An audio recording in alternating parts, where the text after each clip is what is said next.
You ask Tiger to solve.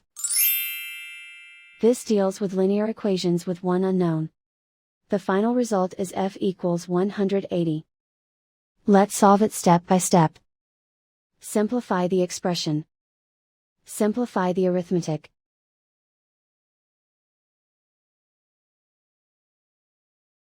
Isolate the f.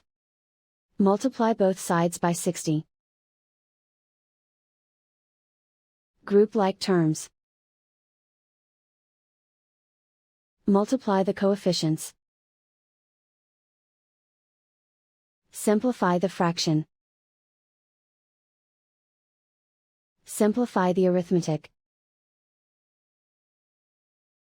And so the final result is f equals 180.